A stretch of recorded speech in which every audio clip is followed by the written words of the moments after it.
Mesdames, Messieurs, bienvenue et merci d'être une fois encore des nôtres. Elle était annoncée tambour battant à la sortie médiatique des forces de la résistance. On pouvait imaginer la salle de conférence de Majestic à Cadéon pleine comme un œuf au rythme d'hymnes et de slogans accablant le régime du Bénin révélé. Et les sujets annoncés en prélude à l'événement, mesdames, messieurs, renseignaient à suffisance sur le probable déroulement des faits dans ce sens. Mais tout ceci, mesdames, messieurs, ne restera que dans l'imagination collective. La grande mobilisation, en tout cas, n'aura pas lieu. Et pour cause, responsables des forces de la résistance sur place, leurs sympathisants et militants avec se sont vus interdits d'accès à la fameuse salle. Les portes d'accès étaient d'ailleurs toutes verrouillées. La démonstration de force, donc, vouée à l'échec.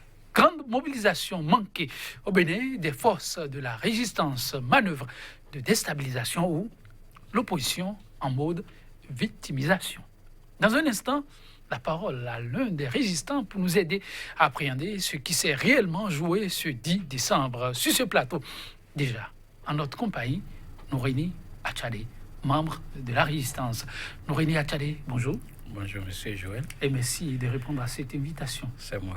En face de vous, pour nous accompagner, et là, non, Jos Pezo Adango, journaliste, analyste, son quotidien, comme à de pareilles circonstances, n'a pas manqué de suivre bout en bout les événements et nous aidera à mieux comprendre aussi du regard du professionnel des médias. Il est donc le directeur de publication de l'ADPS, Jos Pezo Adango. Bonjour. Bonjour, cher confrère. Bonjour, honorable. Bonjour, mon cher journaliste. Oui, mesdames, messieurs, avant de revenir amplement au sujet qui nous unit, Nourini Achadé, il faut le souligner, lorsqu'on préparait cette émission, vous êtes présenté comme chargé à la communication et porte-parole des FCBE. On a accepté vous accompagner puisque vous l'avez dit sur cet angle. Le titrage porte effectivement ce nom, mais une clarification s'impose pour nos nombreux téléspectateurs. Nous avons suivi cette note-là qui mentionne que désormais, Nourini Achadé n'est plus porte-parole des FCBE, signé Paul Rompé. Qu'en est-il exactement? Merci beaucoup et je ne voudrais pas rajouter à la polémique parce que nous sommes dans une posture qui vient bien rassembler les FCBE et non une posture de division qui profite à certaines personnes qui aujourd'hui, tant bien que mal, survivent par rapport à la situation qui existe aujourd'hui en notre sein. Donc, je voudrais tout simplement vous dire que je ne suis pas nommé porte-parole de FCBE chargé de communication. Vous n'êtes pas nommé. Je ne suis pas nommé. Vous avez été élu, vous l'avez dit, j'ai été élu au congrès de Parakou. Et pour me retirer ce titre, il va falloir qu'on retourne à un congrès. Et à ce que je sache, vous n'avez pas encore été convoqué ou invité à un congrès de FCBE où nous avons changé la direction du parti FCBE. Donc, alors si aujourd'hui se trouve que nous avons un responsable politique qui se donne le pouvoir de retirer les attributions des membres, je crois qu'il répondra lui-même de sa forfaiture. Et je ne suis pas nommé, tout simplement, et je suis élu à un congrès au même titre que celui qui menace de me sanctionner parce qu'au Bénin, le ridicule ne tue plus et tout le monde peut se prévaloir de ce qu'il n'est pas. Donc, alors, vivement l'unité que vous prônez. Je suis dans la posture de quelqu'un qui veut que FCBE vive, que FCBE continue de vivre dans l'unité de ses membres fondateurs, de ses sympathisants et le grand ensemble tant adulé par le peuple béninois que FCBE continue de survivre. Vivement qu'il en soit ainsi pour la formation politique que nous revenons avec votre permission à ce qui nous unit ce matin. Rentrée politique des forces de la résistance en opposition à la gouvernance du régime Talon annoncée pour le 10 décembre pour se dérouler sous le sceau d'une grande mobilisation de masse. Elle aura été ponctuée juste d'une déclaration solennelle. Norini Achadé, la démonstration de force. Oui, c'était ce qui a été annoncé, ce que beaucoup prévoyaient, aurait fait un flop parce que les portes étaient hermétiquement fermées. Oui. Au fait, pour nous, ce n'était pas encore une démonstration de force. Donc, ce qui a été annoncé là? Non, ce n'est pas ça la démonstration de force. La démonstration de force ne se fait pas dans une salle. Ah, justement. Nous avons simplement invité 1000 à 1500 sympathisants et militants. Donc, ce n'était pas encore une démonstration de force. Vous dites avant 1500. Oui. 1500, c'est ce que vous avez fait officiellement. Bien sûr, mais sur les réseaux sociaux, ça va dans tous les sens. Mais nous savons, qui eux-mêmes faisaient l'alerte pour que tout le monde vienne à Kadiaou. Nous étions conscients que les gens viendraient davantage, plus que ce qui était annoncé. Mais nous ne mettons pas ça sous le sceau d'une démonstration de force, non. Et la démonstration de force, ça va venir après. Ah bon? Et cette fois-ci, c'était... Nous avons fait 5 mois et on ne nous a plus entendus. Et bon, d'aucuns ont pensé que c'était fini. Et ils en étaient contents. Ils ont même annoncé à des institutions internationales et qu'ils maîtrisent tout dans le pays et que tout le monde est content. Donc, on a simplement voulu attirer l'attention pour dire que ce n'est pas fini et que le Bénin est dans une situation de précaire et sous un volcan qui risque de nous emporter tous si rien n'est fait. Donc c'est tout simplement l'alerte qu'on voulait faire et pour le moment ce n'était pas encore les grandes démonstrations. L'alerte vous avez dit dans une salle de classe, dans une salle de conférence. Dans une salle de conférence, effectivement, nous avons depuis le vendredi 6 décembre fait réserver la salle en payant une avance.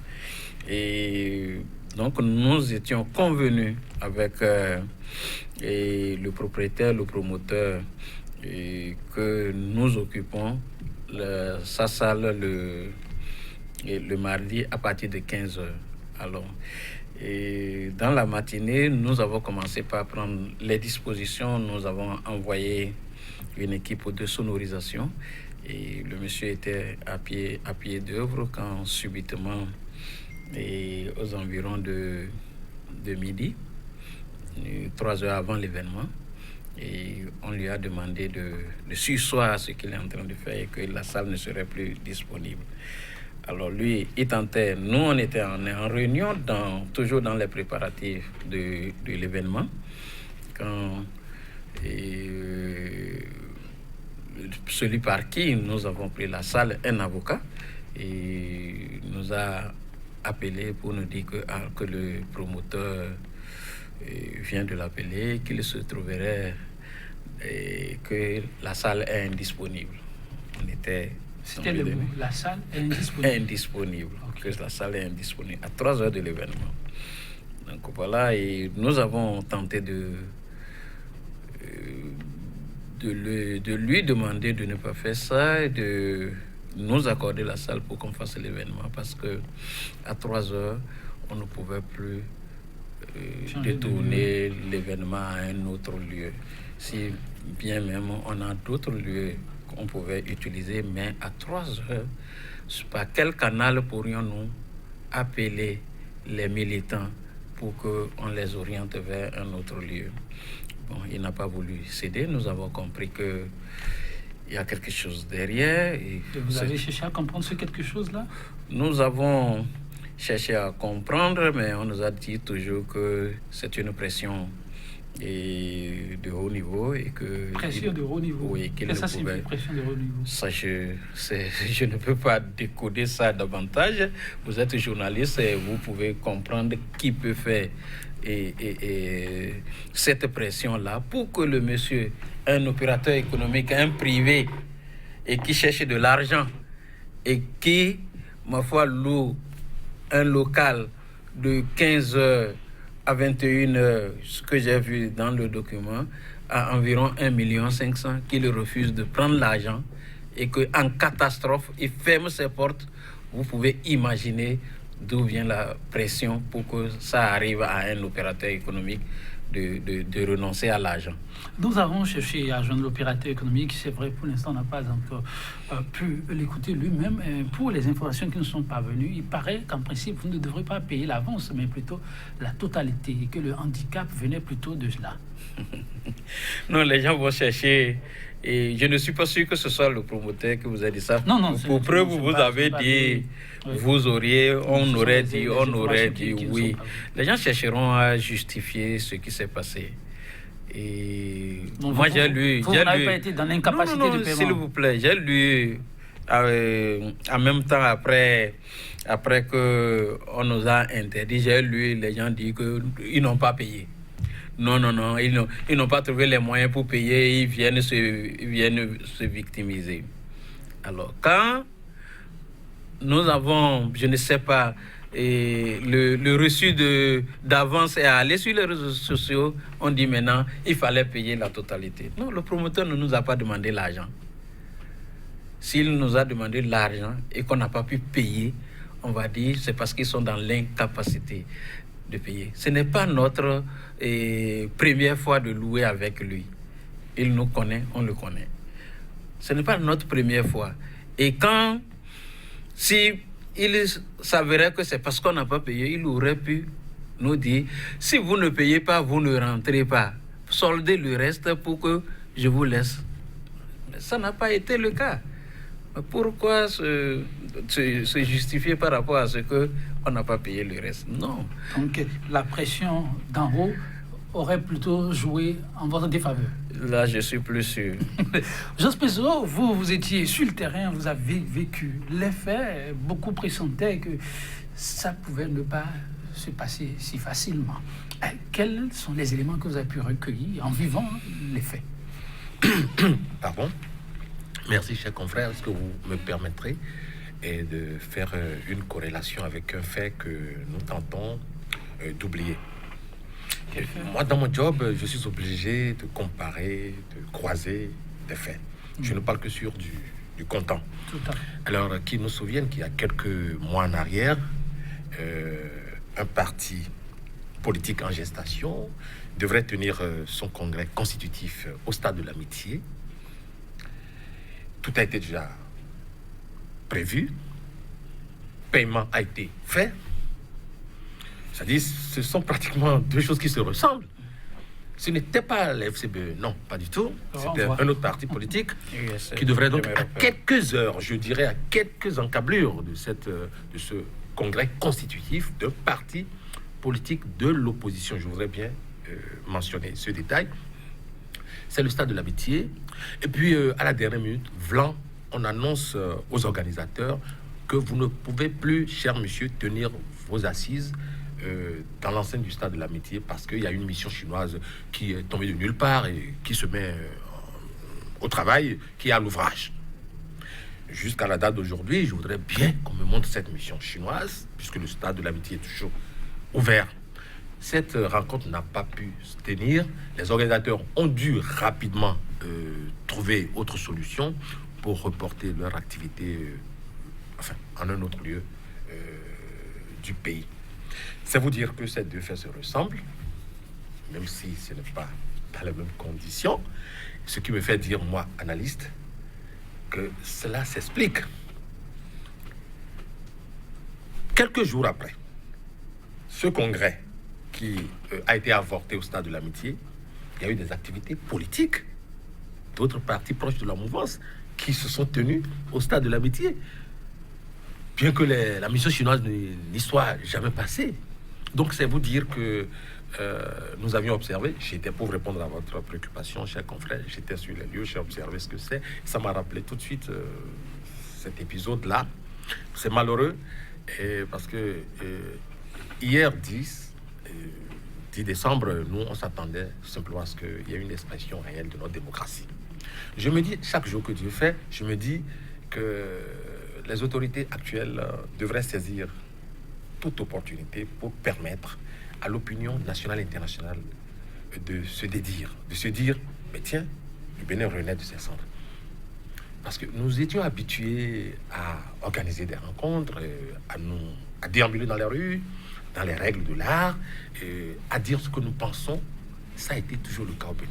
Tenir une rencontre du genre, c'est la chose la plus basique qu'on a vécue dans ce pays. Le rendez-vous manqué d'hier comme une entorse de plus à la démocratie béninoise. Tout à fait. Et j'en suis gêné personnellement parce que je me dis, mais est-ce que les autorités, le chef de l'État, je ne dis pas qu'il est commanditaire, mais le chef de l'État, serait-il heureux ce matin ou depuis hier en lisant le retour de cette situation?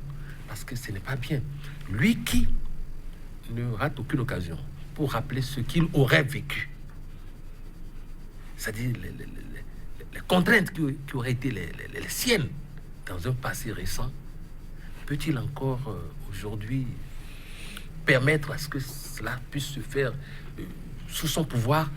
En tout cas, le 10 décembre n'aura pas été une journée d'euphorie pour tous ceux-là qui voudraient retrouver les leaders de la résistance, vivre un instant de partage autour des faits marquant l'actualité sociopolitique au Bénin.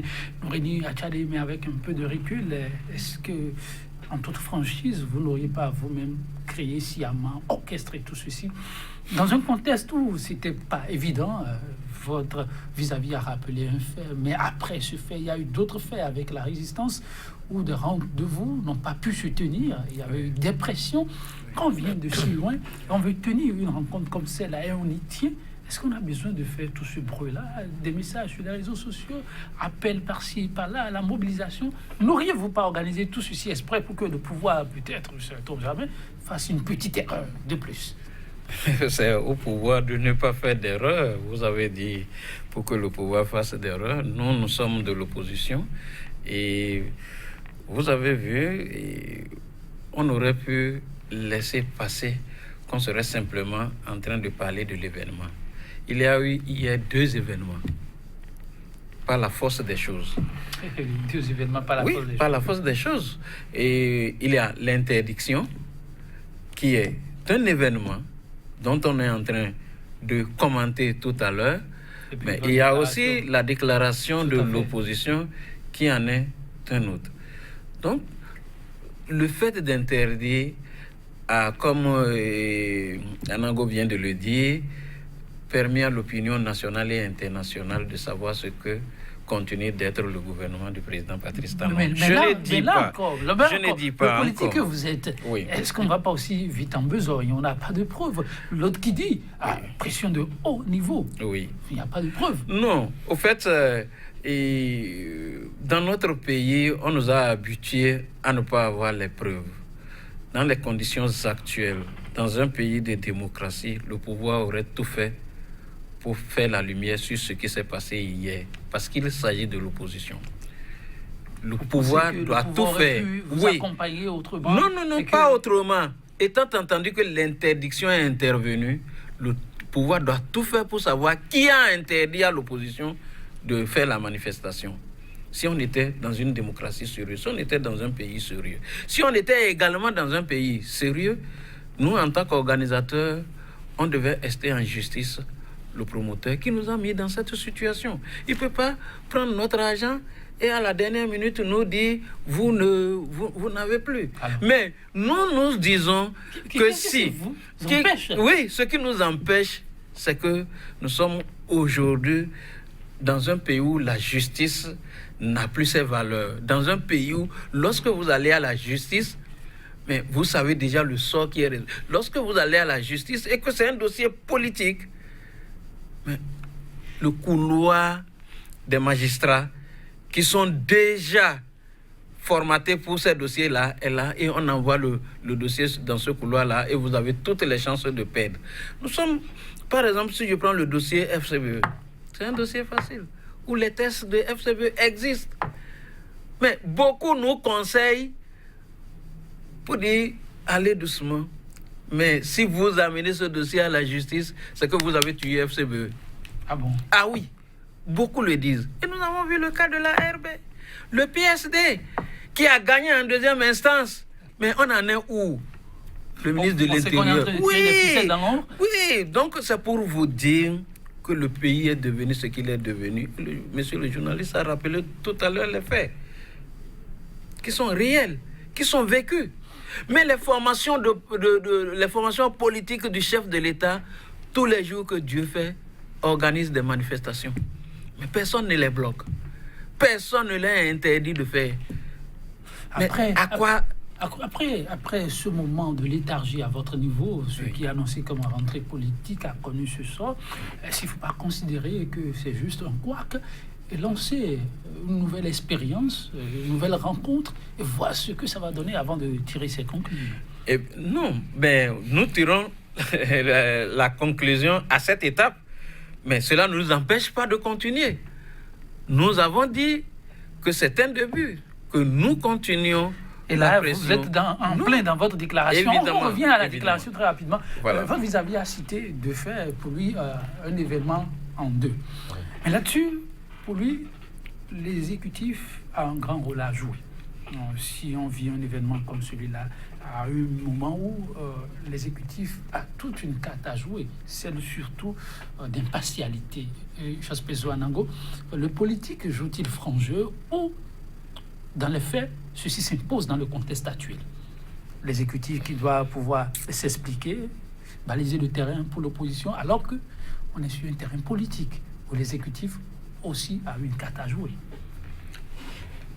Bon, moi, j'aime chercher les éléments de comparaison. Vous voyez, je ne sais pas si l'honorable l'a observé, hier, il n'y avait absolument pas de force de police, la police républicaine, il n'y a pas de déploiement. Ce qui devrait quand même, tout en réjouissant certains, cela devrait inquiéter. Parce qu'on connaît la force de frappe de cette résistance-là, sa capacité de mobilisation, cela est clair. Depuis quelques jours déjà, ça faisait un boucan fou sur les réseaux sociaux. Donc, moi, de mon point d'analyse, je me dis, on n'a pas jugé nécessaire, n'est-ce pas, de déployer ce que nous avons l'habitude de constater comme force de l'ordre, police républicaine et tout le reste, y compris de gros camions spécialisés dans la maîtrise des foules. On n'a pas jugé nécessaire de le faire parce que peut-être savait-on qu'il n'y aura pas d'événement. Ce sont des faits qui ne mentent pas. Donc, à observer, on s'est dit, c'est comme quelqu'un était déjà dans son bureau et s'est dit satisfait qu'il n'y aura rien, vous n'avez pas besoin de vous déployer. Et effectivement, c'était le cas. Mais écoutez, ailleurs, comme l'a dit l'honorable, dans un pays qui se respecte, le pouvoir avait tout intérêt à même faciliter ce genre d'événement. En quoi faisant? En ne faisant aucune pression sur qui que ce soit. Et la rencontre devrait se tenir. Au cas où le promoteur aurait fait faux bond de son propre chef, il existe tout un arsenal pour le ramener à la raison, sans que ce soit les organisateurs qui le fassent. Même le chef quartier ou le responsable politique immédiat ou même le ministre de l'Intérieur pouvait déjà s'imprégner du dossier, interpeller les organisateurs, leur dire mais qu'est-ce qui s'est passé et prendre le dossier en main. Cela n'a pas été fait parce que quelque part, ça va conforter la thèse que quelqu'un est heureux parce que cela ne se tienne point. Je ne saurais accuser le pouvoir ni les démembrements du pouvoir, mais il y a des faits qui ne trompent pas. Le territoire sur lequel l'activité devrait avoir lieu est tout un symbole. Tout un symbole. C'est tout un symbole. Kadian est devenu aujourd'hui un lieu mythique, qu'on ne le veuille pas. Les organisateurs ne sont pas de la mouvance. C'est l'opposition. Qu'on l'appelle résistance ou pas, c'est l'opposition. Et on sait, et pour ceux qui font semblant de ne pas le savoir, l'opposition ne se résume pas en la personne de Rémi Tchadé, encore moins de Guy Mitopé, ou qui sais-je encore.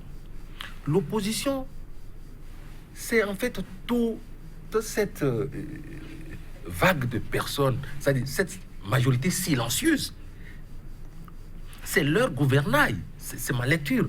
C'est-à-dire il faut qu'il y ait des métronomes, il faut qu'il y ait un gouvernail. Ceux qui tiennent le rôle du pavé, ce sont ceux-là aujourd'hui qui prennent la parole, les Kimi Tokpe, les Maureen Achade, les Basile Arossi, ce sont eux. Mais en réalité, ce ne sont pas eux qui sont ceux qui ont le plus besoin de liberté.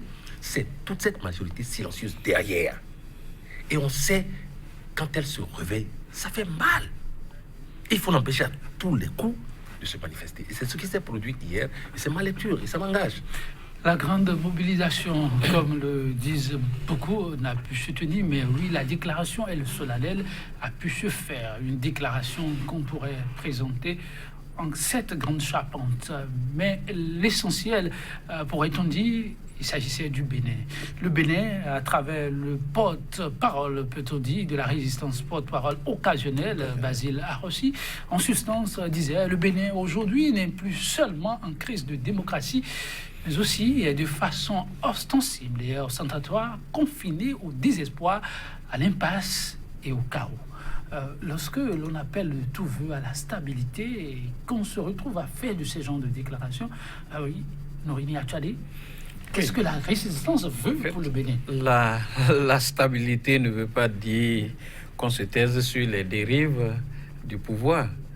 Et ce que nous avons dit hier dans notre déclaration, beaucoup de Béninois le vivent.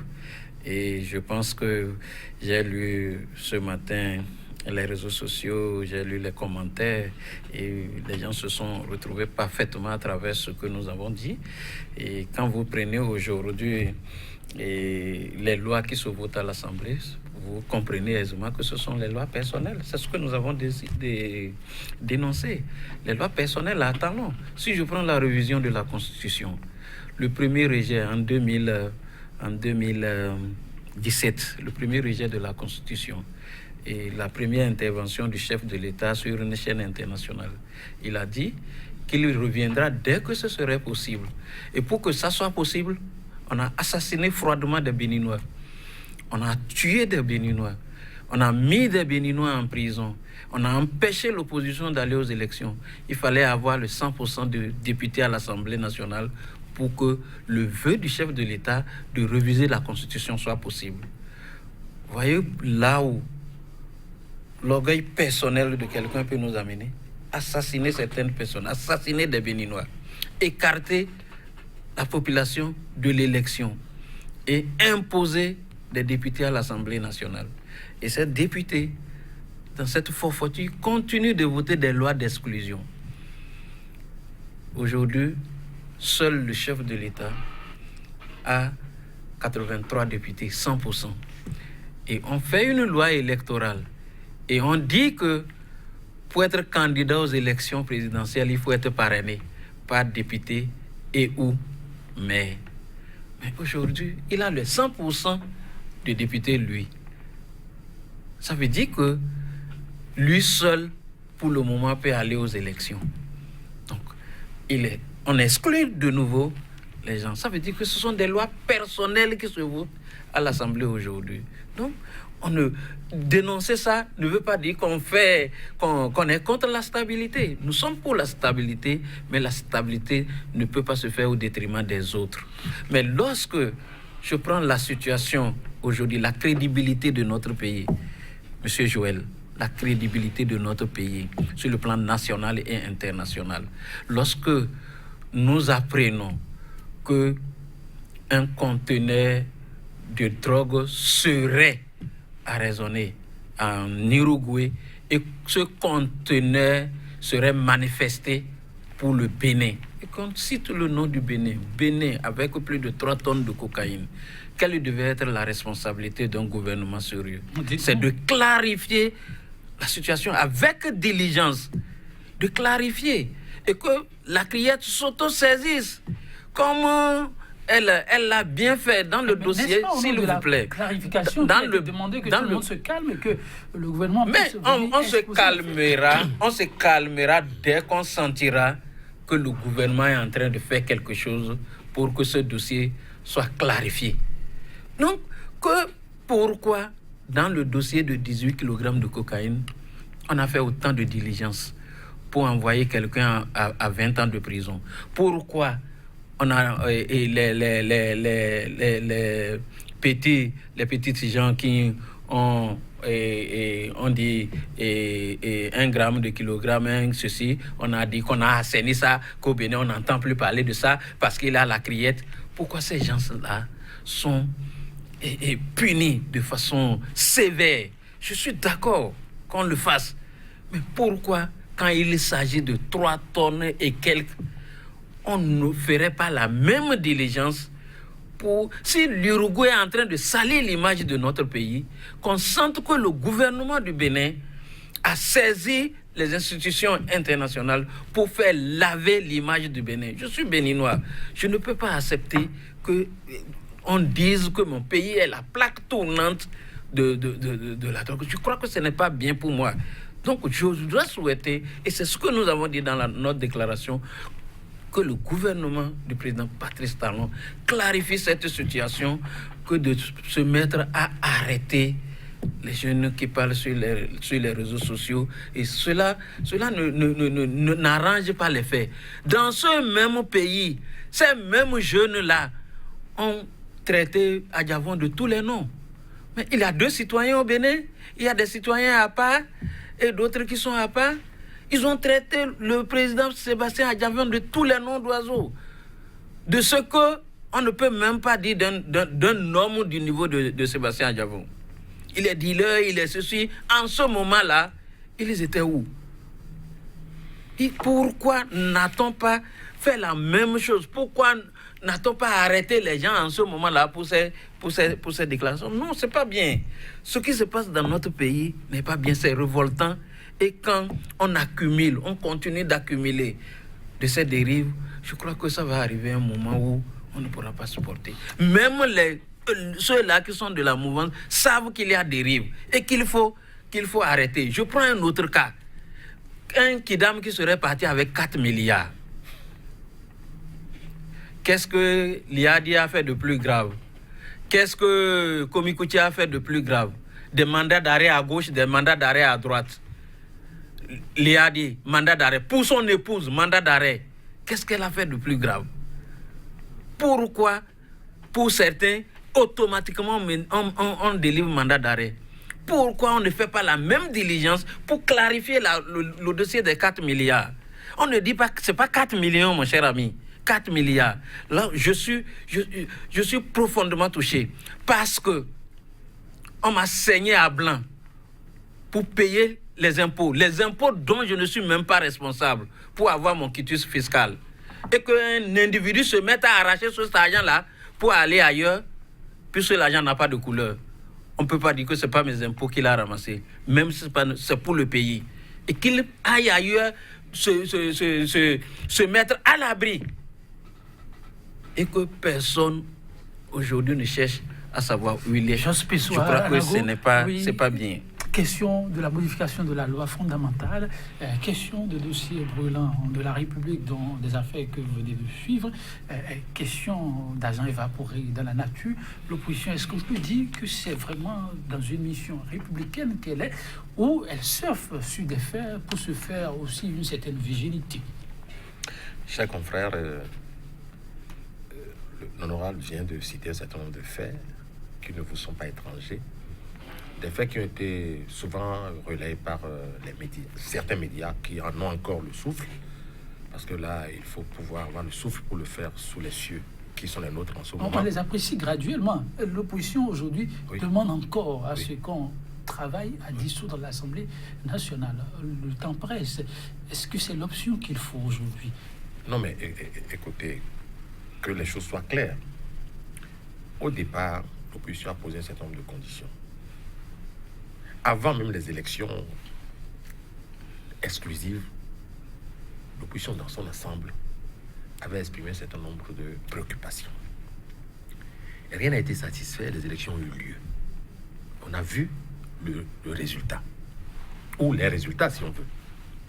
L'opposition est restée droite dans ses bottes jusqu'alors. Elle n'a pas varié, elle a dit que ces élections ne l'engage. C'est justement là la question. L'opposition a-t-elle resté droit dans ses bottes jusqu'alors?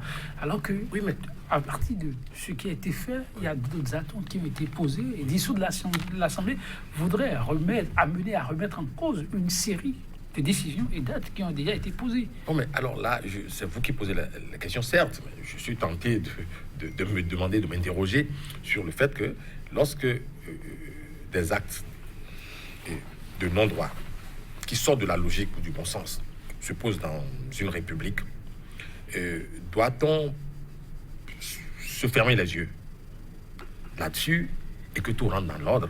Je pense que non. Ce qui a été mauvais, c'était ces élections. Et ça, la plupart des citoyens de ce pays le reconnaissent. Ces élections étaient mauvaises, n'ont pas été bien organisées. Et donc, est-ce que c'est parce que des élections qui ne sont pas bonnes, qui ont été organisées de cette façon-là, parce qu'elles ont pu se faire organiser, se tenir, pour autant, est-ce que ce sont des élections crédibles et que ce qui en est ici est crédible? Je dis non. Alors, que des citoyens se donnent pour tâche de rappeler cela chaque jour, est-ce qu'ils sont dans le vrai ou dans le faux? Ils sont dans le vrai.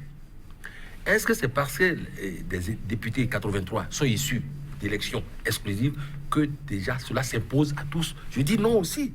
Nous sommes dans un état de droit. Si on doit suivre le droit, c'est ce qui n'est que droit qui doit pouvoir se produire.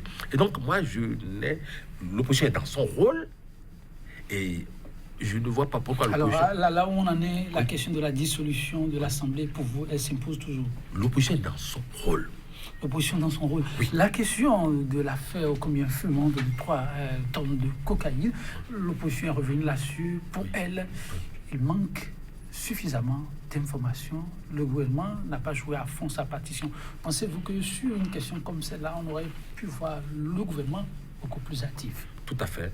Et ceci, ce n'est pas pour nous vanter, mais la Dépêche était le tout premier quotidien au plan local à avoir révélé cette affaire. Oui. J'aide la famille en Uruguay. C'est ça. J'aide la famille en Uruguay. J'ai eu cette information le mercredi d'avant la publication. Je l'ai publiée le dimanche au soir. Oui. J'ai pris tout le temps de croiser les informations. J'étais à l'étranger, je suis revenu au Bénin. Personne n'en parlait. Ce n'est que le dimanche que j'ai tout étayé et j'ai publié l'information. Bien avant que les médias européens ne s'en saisissent pas par rapport à moi, mais que les médias européens s'en saisissent. Ce n'est que le jour suivant, aux alentours de midi par là. Mais ce que ça se met en Uruguay, les Béninois qui étaient là ont fait le retour. Ce n'est pas bien. Alors le gouvernement, à cette heure-ci, devrait déjà des avoir explications? Oui, devrait au déjà peuple béninois. être informé suffisamment. Mais en Uruguay, il n'y a pas eu moins de 4 autorités qui sont intervenues. Le préfet de police, le procureur, le ministre de la Défense. Non mais, c'est vous dire, c'est important. 3 tonnes de cocaïne, c'est important. Donc, toutes ces autorités sont mobilisées. Voilà le Bénin qui a été cité. Je suppose même que c'était une fausse affaire sur le Bénin, c'est une salissure sur le Bénin. Occasion rêvée pour les autorités du Bénin de se lever, communiquer là-dessus. Pourquoi pas le chef de l'État même? Pourquoi pas peut prendre la parole? Ou alors ceux qui en avaient l'habitude ici, parce qu'on a vu des officiers se succéder ici, il y a quelques mois en arrière, pour éventrer une affaire dite de 18 kg de drogue. Mais où sont passées toutes ces bonnes personnes? Peut-être ça reviendra. Votre vis-à-vis parle d'une politique de 2 poids, 2 mesures qui serait plus que nocif à la nation béninoise au vivre ensemble. Qu'est-ce que l'analyste en dit? Tout à fait, c'est une réalité, puisque au plan professionnel, nous vivons ça aussi. Il y a une politique de 2 poids, 2 mesures qui s'applique même aux médias. Ça, il faut aussi le dire. Donc, je le vis au jour le jour. Et donc, le Béninois lambda le vit tous les jours. Et donc, il va s'agir pour les gouvernants de faire en sorte que chaque Béninois puisse se sentir bien dans ce pays. Car aujourd'hui, le vivre ensemble a été totalement dépouillé de ce que ça peut avoir d'intéressant. La cohésion nationale en a pris un sacré coup. Parce qu'aujourd'hui, lorsque vous avez une affaire et que vous êtes proche de la mouvance, c'est une évidence que vous n'avez pas à craindre quoi que ce soit. On a vu ceux qui sont allés se réfugier sous le parapluie du pouvoir, alors qu'ils ont des casseroles. Ils ont plein de casseroles, mais ils sont allés se réfugier aujourd'hui sous le parapluie du pouvoir et ils n'ont rien. Ils ont bien fait d'ailleurs d'aller se réfugier sous le parapluie du pouvoir. Mais ceux, par contre, qui, pour peu qu'ils décident de critiquer la gouvernance, on a vu ce qui leur arrive. Et donc, dire qu'il y a une politique de poids, de mesure, ce n'est qu'un féministe. Alors, Nouréni Achale, il y a tant à dire, c'est la substance que vous ressortez tout à l'heure, mais il y a un mot très fort qui est sorti, qui n'aura laissé personne indifférent. On se demande, mais là où est-ce que la résistance va? Voilà, vous dites, aujourd'hui, on est dans les fers, et la résistance ne se laissera pas conduire à l'abattoir. Nous allons appeler le peuple à recourir à sa constitution et à jouer à fond sa partition. Vous parlez de quelle constitution? Elle aura vécu, celle de 90. Oui, la constitution de 90 a aujourd'hui, comme vous le savez, c'est son anniversaire, et 29 ans de vie. 29 ans. Vous, elle existe toujours? Elle existe toujours. Elle a 29 ans de vie aujourd'hui. Et vous imaginez qu'on réécrive une nouvelle constitution dans une seule nuit, qu'on utilise une seule nuit pour réécrire une nouvelle constitution. Vous imaginez ça?